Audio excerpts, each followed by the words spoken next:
E aí pessoal, tudo bem? Bom dia!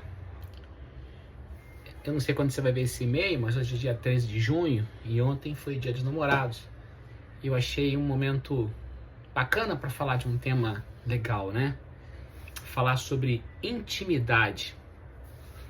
Deixa eu ler uma definição para vocês aqui, que não é minha, peguei no Google, mas eu achei muito legal. Intimidade é a qualidade do que é íntimo, profundo ou particular.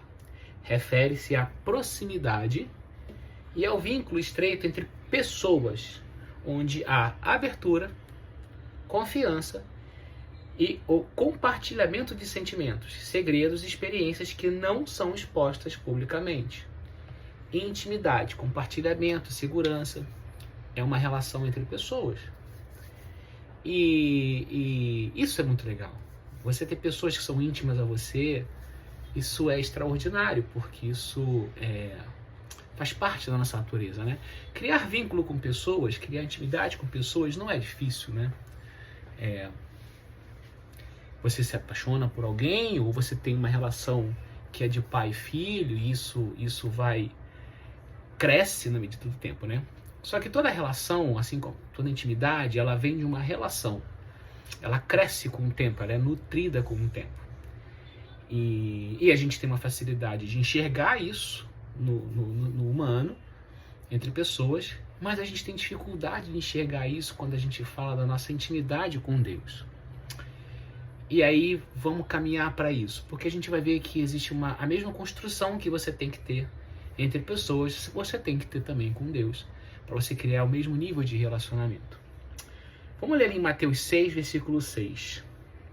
Faz parte do Sermão do Monte, que é um conjunto de quase que uma constituinte do sentimento cristão.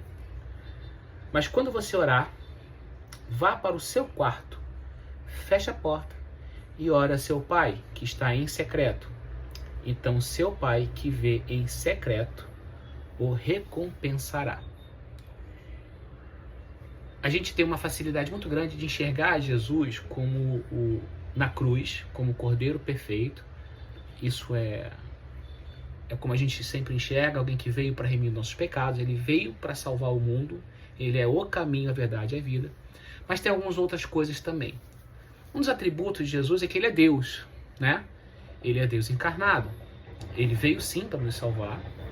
E como é Deus encarnado, a gente não pode perder nunca de foco, ele tinha uma relação direta com o Pai. Em vários momentos em João ele fala, quem vê a mim vê ao Pai. Eu e o Pai somos um.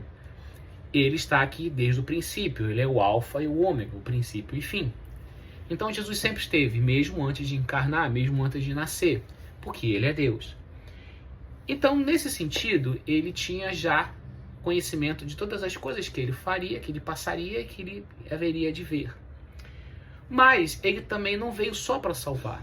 Ele veio também para ser uma referência e nos ensinar coisas. Uma das coisas que ele ensinou é estabelecer uma relação com Deus. Então, desse texto, a gente extrai alguns atributos. Jesus se retirava para orar em todo tempo. Lembra? Jesus foi para o deserto, ficou 40 dias em jejum.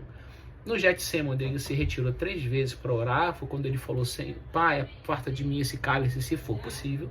E em todo tempo, a Bíblia narra momentos que Jesus se retirava para orar. Então, o que Jesus estava ensinando a gente ali? A construir um relacionamento, construir uma relação com Deus, que tem alguns passos, pelo menos 3 passos importantes. O primeiro passo, ele tinha isso de forma constante. Constantemente, Jesus se retirava para orar. Ele não fazia isso de forma pública, intencionalmente ele se retirava. Deus é um Deus intencional, ele tem intenção de se relacionar conosco. E Jesus está ensinando isso. Ele fazia constantemente isso, não era uma coisa que ele fazia de vez em quando. Ele não ia falar com Deus só quando ele precisava, ele falava com Deus o tempo todo. Porque essa é uma característica interessante da oração. Deus não precisa que a gente ore para atender os nossos pedidos. Ele sabe o que a gente quer e o que a gente precisa infinitamente mais antes da gente pedir. Ele já sabe. Quem precisa da oração somos nós. Porque a gente que precisa criar um vínculo com Deus de intimidade e de proximidade. Outro ponto interessante é que Jesus não orava em público, né? Como eu falei aqui agora. Ele se retirava, ele ia para o secreto. E o secreto é uma coisa legal porque é no secreto que você se revela. Quem você é aqui fora, em via de regra, é um reflexo de quem é você na sua intimidade. Você é do lado de fora, quem é você do lado de dentro. O seu exterior reflete o que você tem no seu interior. Então, para uma relação ser construída, ela tem que ser constante e ela tem que ser no secreto, ela tem que ser no meu momento.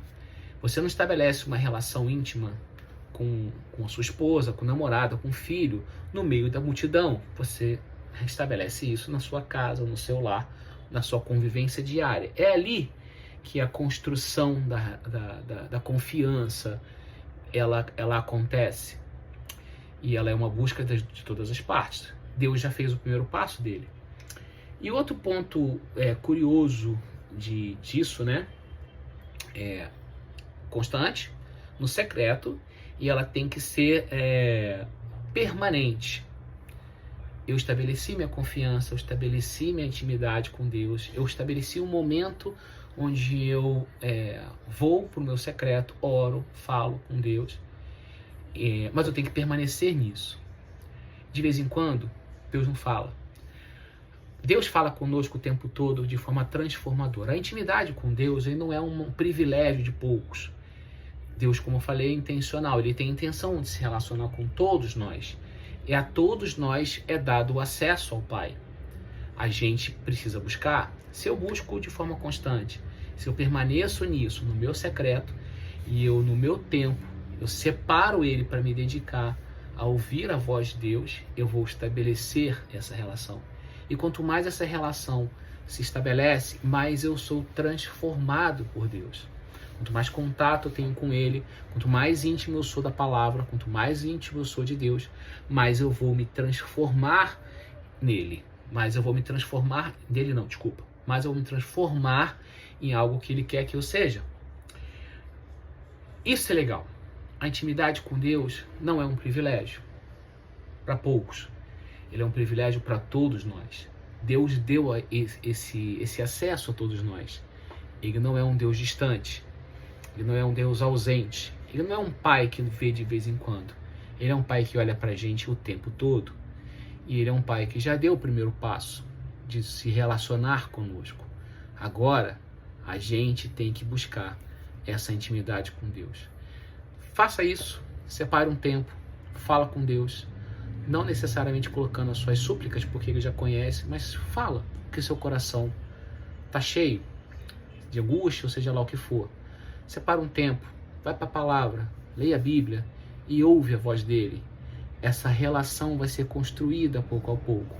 E quando você menos esperar, você já está se sentindo próximo de Deus. Amém? Tenha uma semana abençoada e a gente volta semana que vem.